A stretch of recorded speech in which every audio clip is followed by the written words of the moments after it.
வீட்டை விட்டு வெளியே வா விஜய், பனையூரிலிருந்து வெளியே வா விஜய், லெட்டர் பேடிலிருந்து வெளியே வா விஜய், இப்படி வெளியே வான்னு சொல்லி சும்மா இருந்த மனுஷனை ரோட்டுக்கு வர வச்சிங்க. இன்னைக்கு எல்லா ரோடுமே திருவிழா ரோடு மாதிரி மாறிடுச்சு. ராக்கி பாயோட கேஜிஎஃப்ஏ ஓவர்டேக் பண்ணிடுச்சு. அதுவாச்சும் ஒரு கற்பனை கதாபாத்திரம் சினிமா. ஆனால் ரியல் லைஃப்பில் இப்படி ஒரு கதாபாத்திரத்தை நம்ம பார்த்ததே இல்லை. இதுக்கு முன்னாடி எம்ஜிஆர் இருந்தார், அதுக்கப்புறம் விஜயகாந்த் அவர்கள் வந்தார், அதுக்கப்புறம் நாம் பார்க்குற ஒரு மனுஷன் தளபதி விஜய் தான்.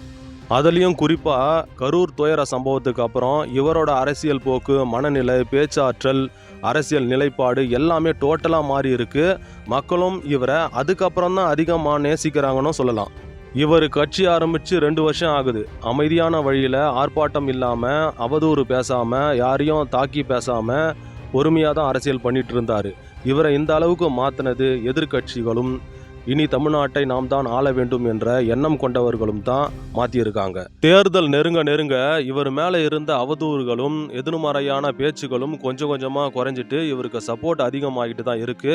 இன்னும் சில பேர், ஒரு சினிமாக்காரர் ஏன் அரசியலுக்கு வராரு, சினிமாவில் இவ்வளோ சம்பாதிச்சவர் அரசியலுக்கு வந்து எவ்வளவு சம்பாதிப்பார் அப்படின்ற மாதிரிலாம் யோசிக்கிறாங்க. ஆனால் அவங்க எல்லாருமே ஒரு விஷயத்த ஏற்றுக்க மறுக்கிறாங்க. இதுவரைக்கும் தமிழ்நாட்டை ஆண்ட மேக்சிமம் தலைவர்கள் சினிமா பேக்ரவுண்ட்ல இருந்து வந்தவங்க தான்.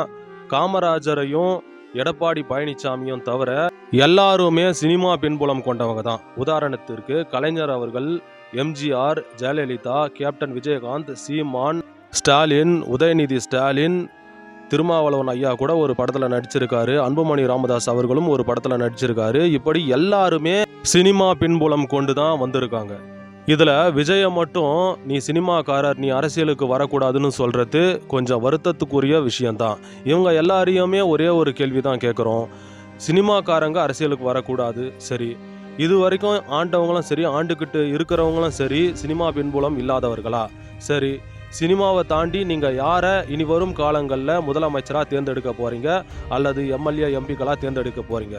ஒரு ஐஏஎஸ், ஐபிஎஸ் இவங்களையா நம்ம சூஸ் பண்ண போகிறோம்? கண்டிப்பாக கிடையாது. இல்லை ஒரு டாக்டர், வக்கீல், விவசாயி, பிஸ்னஸ்மேன் இவங்களில் யாரையாச்சும் சூஸ் பண்ண போகிறோமா? அதுவும் இல்லை. இனி வரும் காலங்கள்லேயும் ஒரு சினிமா பின்புலம் உள்ள ஒரு சிஎம்மை தான் சூஸ் பண்ண போகிறோம். அப்படி தான் நம்மளோட டிசைன் இருக்குது. இது மாறுறதுக்கு இன்னும் நாட்கள் எடுக்கும். சினிமா வேற, அரசியல் வேற, வாழ்வியல் வேற, இப்படி மக்களுக்கு ஒரு புரிதல் வர்றதுக்கு ரொம்ப நாட்கள் ஆகும்.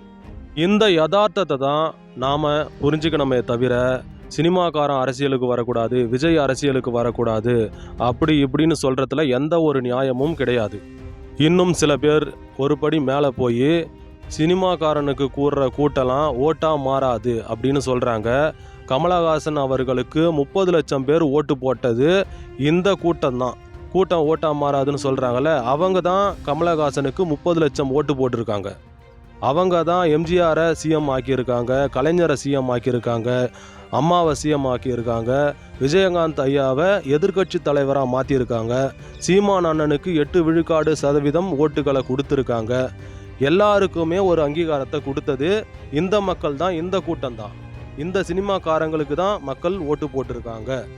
இதை இன்னும் சிறப்பாக சொல்லணும்னா, கோட்டருக்கும் கோழி பிரியாணிக்கும் 500 ரூபாய் பணத்துக்கும் கூடுற கூட்டத்தை விட தளபதி விஜயோட தொழிலுக்கும் அவரோட ஒழுக்கத்திற்கும் உழைப்பிற்கும் கூடுற கூட்டம் சிறப்பானது. தளபதி விஜய் அவர்களாவது தன்னுடைய தொழில் மூலயமா மக்களை ஈர்த்திருக்காரு. ஆனால் அவரை எதிர்க்கிறவங்க எது மூலயமா மக்களை இழுத்திருக்காங்கன்னா, ஜாதி மூலயமா, மதம் மூலயமா, இனம் மூலயமா, மொழி பிரிவினை மூலயமா, இப்படி மக்களை பிரித்து தங்களோட பக்கம் சேர்த்து வச்சிருக்காங்க. இந்த கூட்டத்துக்கு விஜய் பின்னாடி கூடுற கூட்டம் எவ்வளவோ மேல். ஒரு தனி மனுஷன் வந்தான், எந்த பிரிவினையும் இல்லாமல் மக்களை சேர்த்தான், இப்படி ஒரு புரட்சியை பண்ணுறான், ஒரு மாபெரும் அரசியல் தலைவராக மாறி நிற்கிறான் அப்படின்றத பார்க்கும்பொழுது சந்தோஷமாக தான் இருக்குது. இவர் மீதான விமர்சனங்களும் அவதூறுகளும் 1000 இருந்தாலும் அதனையும் தாண்டி தளபதி விஜய் அவர்கள் அவரது லட்சியத்தில் வெற்றி பெறுவார் என நம்புகிறேன். நன்றி.